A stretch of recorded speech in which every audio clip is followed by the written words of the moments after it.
दोस्तों, श्रद्धा और आफताब केस के बारे में तो आप सभी भली भांति जानते होंगे। मुंबई की रहने वाली एक लड़की जो अपने साथ काम करने वाले एक लड़के से प्यार करने लगती हैं और दोनों मुंबई से दिल्ली आकर रहने लग जाते हैं। और अचानक से आफताब, वो लड़का जिससे श्रद्धा बेइंतहा मोहब्बत करती थी, वो श्रद्धा के 35 टुकड़े कर देता है, उसको मार कर, और उन टुकड़ों को फ्रीज में रख देता है। सुनने में बड़ी सिंपल सी और छोटी सी कहानी लगती है, लेकिन दोस्तों ये कहानी उतनी सरल नहीं है। इस कहानी में अब कुछ ऐसे बड़े खुलासे सामने आए हैं जिन्हें सुनकर आप भी चौंक जाएंगे। इस कहानी में हर कोई गलती बता रहा आफताब की, उस मजहब की, उस धर्म की जो आफताब का था कि आखिर हिंदू लड़की को मुस्लिम लड़के से प्यार नहीं करना चाहिए था। आफताब ने श्रद्धा के साथ गलत किया। हाँ, लेकिन इस वीडियो को ध्यान से पूरा देखिएगा, कुछ ऐसी बातें आपको जानने मिलेगी जो आपको एक बार सोचने पर मजबूर कर देगी। दरअसल एक 27 साल की लड़की, सुंदर, शहरी, पढ़ी लिखी और आजाद ख्याल की लड़की, अपनी जिंदगी अपनी शर्तों पर जीने वाली वो श्रद्धा, जो दुनिया के नियमों को, माता पिता के बंधनों को,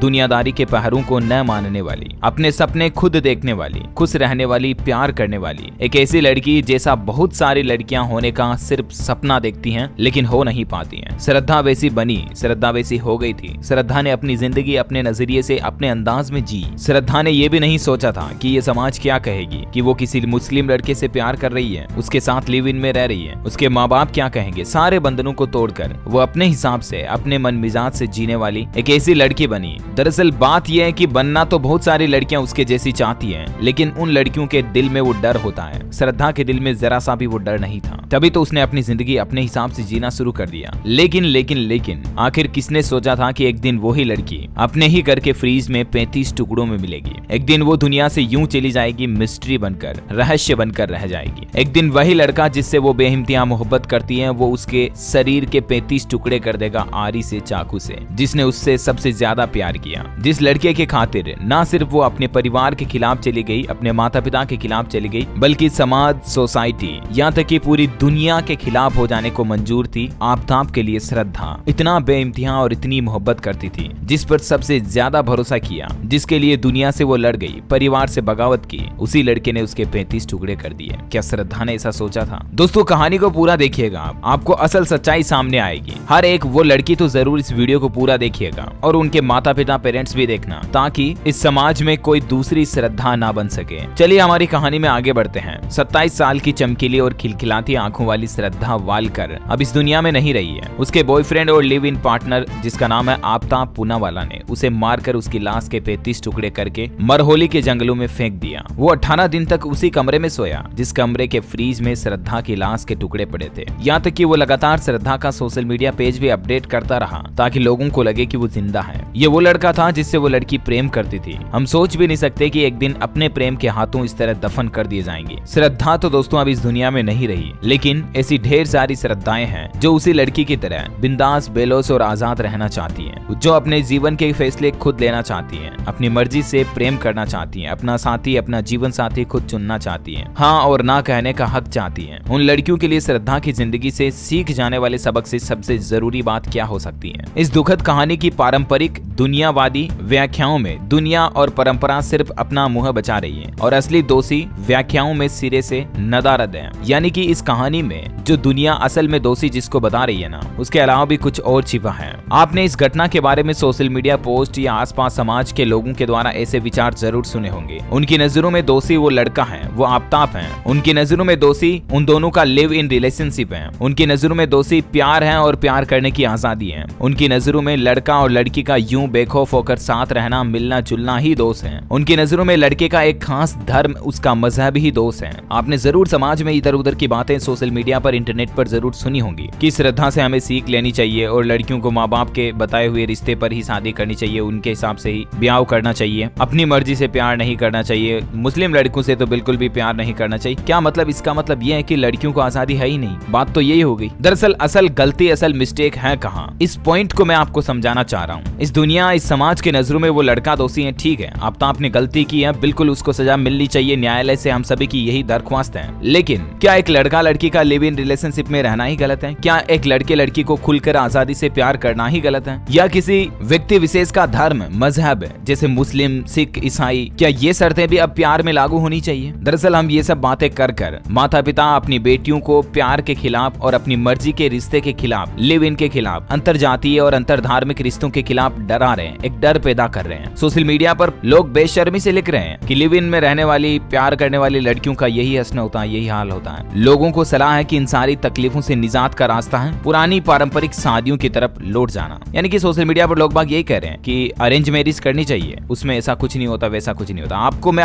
आज के तारीख में हजारों केस ऐसे बता दूंगा जिसमें अरेंज मैरिज में भी पति ने अपनी पत्नी को मार डाला, मर्डर कर दिया। अरेंज मैरिज में भी किसी तीसरी महिला के चलते अपनी पत्नी का खून कर देते हैं कई पति, और ऐसे कई केस आपको आज भी समाज में, सोसाइटी में देखने को मिल जाएंगे। इस श्रद्धा के केस के सामने आने के बाद कई माता पिता का तो ये भी कहना, ये भी मानना है कि शादी तक अनछुई कुंवारी रहकर अपनी मर्जी से उनके खोजे वर से शादी करना है। सोशल मीडिया पर लोग बाग इसी तरह की राय दे रहे हैं बिल्कुल कि लड़कियों को अपनी माता पिता की इच्छा अनुसार वर से शादी करनी चाहिए। तो क्या लड़कियों को अपना जीवन साथी जिसके साथ जिंदगी भर रहना वो चुनने का भी अब अधिकार नहीं है? क्या हम समाज इतनी क्रूर हो गए हैं कि लड़कियों से उनकी आजादी छिन रही है? इस कहानी के दो पहलू नजर आते हैं। जिस तरह से दोस्तों हर सिक्के के दो पहलू होते हैं, उस तरह से हर चीज के प्रोज कॉन्स भी होते हैं, कुछ नुकसान कुछ फायदे भी होते हैं। लेकिन ऐसी घटनाओं से लड़कियों में ऐसा डर बूझना बिल्कुल भी गलत है। मेरा कहने का मतलब ये है, आज कई उदाहरण आपको ऐसे समाज में देखने को मिल जाएंगे जो माता पिता के चुने हुए संस्कारी पति के साथ जिनकी बेटी की शादी हुई है ना, वो भी आज ससुराल में या तो खुश नहीं है, या तो लाश बनकर रह रही है, या तो दहेज के लिए जिंदा जला दी जा रही है। कई ऐसी सच्ची घटनाएं आपको जानने मिल जाएगी। और समाज में कई ऐसी घटनाएं भी देखने को मिलेगी जहां प्रेम करने पर लड़की को खुद के माता पिता ऑनर किलिंग करते हैं, उन्हीं के भाई काट कर अपने ही घर के आंगन में गाड़ देते हैं, उस पर तुलसी उगा रहे हैं। मर्द के हाथों औरत की हत्या होना कोई नई बात नहीं है। UN वीमेन का डेटा कहता है कि पूरी दुनिया में औरतों के साथ होने वाले 70% क्राइम में क्रिमिनल परिवार और जान पहचान के लोग ही होते हैं, माता पिता, भाई, पति या इंटीमेट पार्टनर। कोई अजनबी आकर यूं ही किसी लड़की के 35 टुकड़े नहीं कर देता है। ये वही काम करता है जिस पर लड़की बेशक होकर भरोसा करती है। ऐसे केस आपको बहुत कम मिलेंगे जब किसी अनजान लड़की के साथ कोई इतनी बदसलूकी करे। हाँ, अपवाद स्वरूप मिल जाएंगे, लेकिन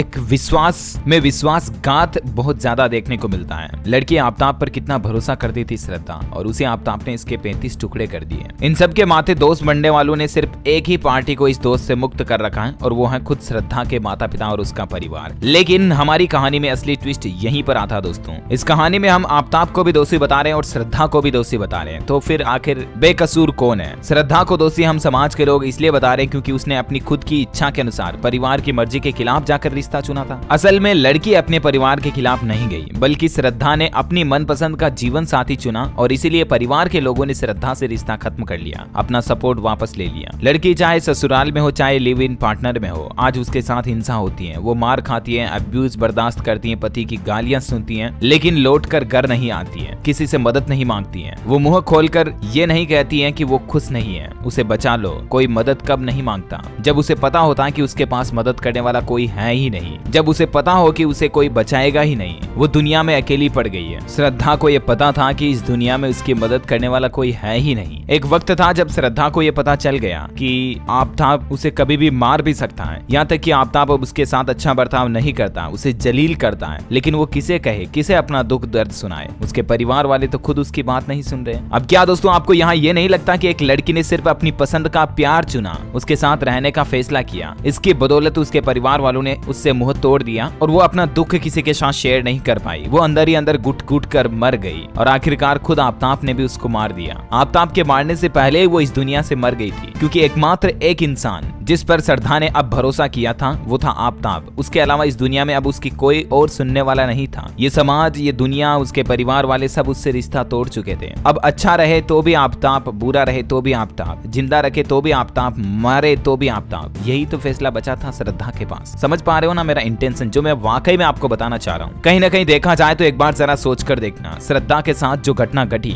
उसका दोषी तो आफ्ताब है। ये कुकृत्य आफ्ताब को नहीं करना चाहिए, इसके लिए उसे सजा मिलेगी जरूर, लेकिन इस घटना में कहीं ना कहीं थोड़ा सा जिम्मेदार उसकी परिवार, उसकी फैमिली भी है। काश वो अपनी लड़की से इतना रिश्ता नहीं तोड़ते, इतना मुंह नहीं मोड़ते कि श्रद्धा उन्हें कह पाती कि मैं मुसीबत में हूँ मम्मी, मैं मुसीबत में हूँ पापा, मुझे बचा लो, मुझे इस रिश्ते से बाहर निकाल लो। अब हम दोनों के बीच वक्त अच्छा नहीं चल रहा है। इस दुनिया में आपने देखा होगा दोस्तों कि जब भी हम कोई मीठा खाते हैं ना तो चरका खाने की हर आती है, हमें मसालेदार स्पाइसी खाने की इच्छा होती है। मतलब जब भी हम ज्यादा मिठाई खा लेते हैं, तो ज्यादा रोज रोज स्पाइसी खाते हैं तो हमें कुछ मिठाई खाने की भी इच्छा होती है कि यार बर्फी खाएं, जामू खाएं, पेड़े खाएं। ये चीज मैं आपको क्यों कह रहा हूँ आप समझ जाओगे आगे। जब हम ज्यादा देर धूप में बैठते हैं तो हमें छांव में बैठने की इच्छा होती है, लेकिन ज्यादातर छांव में बैठते हैं तो हमें ठंड लगती है, कभी कभी धूप में जाने की भी इच्छा होती है। एक बच्चे को चोट लगती है तो चोट लगते ही वो माँ की ओर भागता है। जब हम बहुत दुख में होते हैं और तब अचानक से कोई अच्छी खबर मिल मिलती है तो हमें बहुत ज्यादा खुशी होती है। कहने का मतलब ये है कि प्लस माइनस साथ में चलते हैं इस दुनिया में। सुख दुख हर एक वो चीज, चाहे सजीव या चाहे निर्जीव कोई शख्स जब भी किसी दुख दर्द में होता है, एक बच्चा दुख दर्द में होता है तो अपनी माँ को याद करता है। इसी तरह से एक पति को अगर कोई समस्या है जिंदगी में तो वो अपनी पत्नी जीवन साथी के साथ वो बात शेयर करता है, अपने मम्मी पापा के साथ वो बात शेयर करता है। अगर पत्नी को इस तरह से कोई दुख दर्द है तो पति के साथ शेयर करती है। लेकिन पति खुद ही अगर दुख दर्द का कारण बनता है तो पत्नी फिर अपने मायके या अपने ससुराल में दूसरे लोगों के साथ वो दुख दर्द शेयर करती है।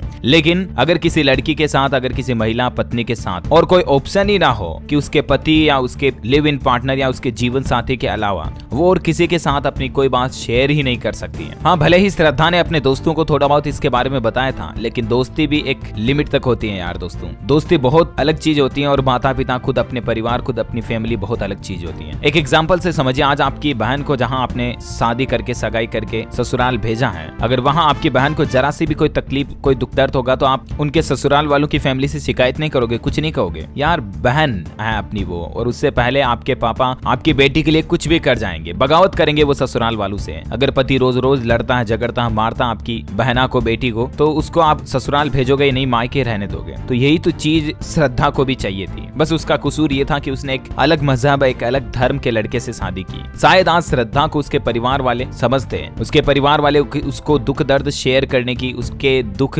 तकलीफों को सुनने की आजादी देते श्रद्धा को, तो शायद आज श्रद्धा हमारे बीच जिंदा होती है। मैं ये कहना चाह रहा हूँ कि इस घटना से, जैसे आपने वो क्राइम पेट्रोल में अनूप सोनी से सुनी होगी ये बात कि सीख एक को, सबक हम सबको, जो होना था जो तो हो गया दोस्तों। लेकिन मेरा कहने का मतलब ये, आज भी समाज में कई ऐसी लड़कियां हैं जो अपने परिवार वालों के खिलाफ जाकर किसी दूसरे जाति या दूसरे धर्म में शादी सगाई कर लेती हैं। ठीक है, अब वो अपनी मर्जी से अपनी जिंदगी जीना चाह रही तब तो ठीक है, लेकिन उसके बावजूद भी परिवार को, लड़की को कम से कम इतना तो कहना चाहिए कि बेटी तुम्हें वहाँ कोई दुख दर्द तकलीफ हो तो हमें बताना। जिंदगी में कई बार ऐसी लड़कियां सुसाइड कर लेती हैं, ऐसे कोई दुख दर्द तकलीफ होती है तो कई बार खुद उनके लिव इन पार्टनर उनको टॉर्चर करते हैं, टॉर्चर सहती, कई सालों सालों तक वो उनकी मार सहती हैं, उसके बाद वो खुद अपनी जिंदगी खत्म कर लेती हैं। श्रद्धा को तो आफ्ताब ने मारा, लेकिन कई ऐसी लड़कियां भी जो ऐसे केस में खुद सुसाइड कर लेती हैं, आत्महत्या कर लेती हैं। वजह है कि अब उनके माता पिता भी नहीं सुनेंगे, उनकी समाज भी उनकी नहीं सुनेगा, उनके परिवार, उनके भाई बहन, कोई उनकी बात नहीं सुनेगा, क्योंकि उन्होंने अपना प्यार अपनी खुद इच्छा से चुना था, बस इस एक वजह से। तो मेरा कहने का मतलब यही है दोस्तों कि लड़की को यहाँ पर, बेटी को ये बात सिखाने की, ये बात समझाने की बहुत ज्यादा जरूरत है। भले ही उसकी अरेंज मैरिज हुई हो, भले ही उसकी लव मैरिज हुई हो, बेटी को आप अपने घर से विदा करने से पहले ये बात हमेशा कहें कि बेटी, जब भी जिंदगी में कोई दुख दर्द होना, अपने परिवार को याद रखना, अपने परिवार को एक बार जरूर याद करना। जिंदगी में कभी कोई गलत कदम मत उठाना।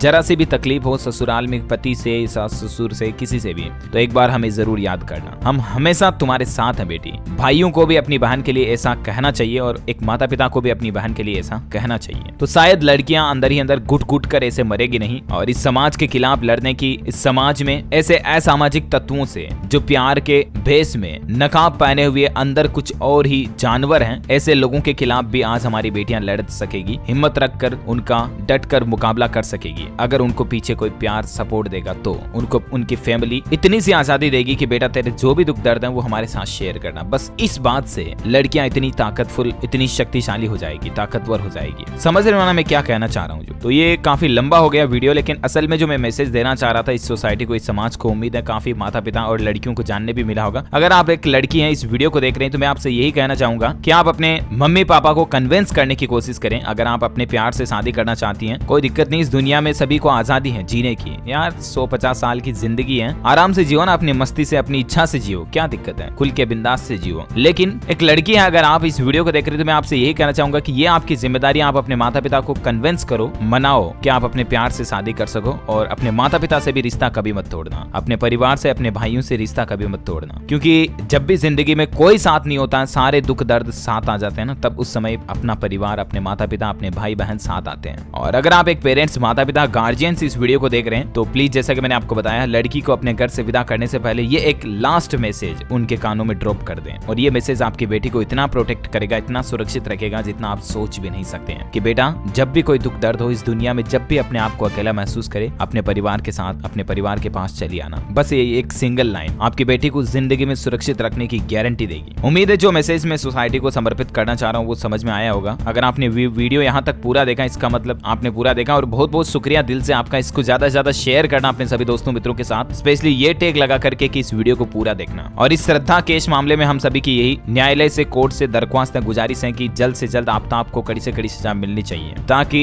इस समाज में दूसरा कोई आफ्ताब ऐसी हिम्मत ना करे किसी और श्रद्धा के साथ ऐसा करने की। जय हिंद दोस्तों, वंदे मातरम।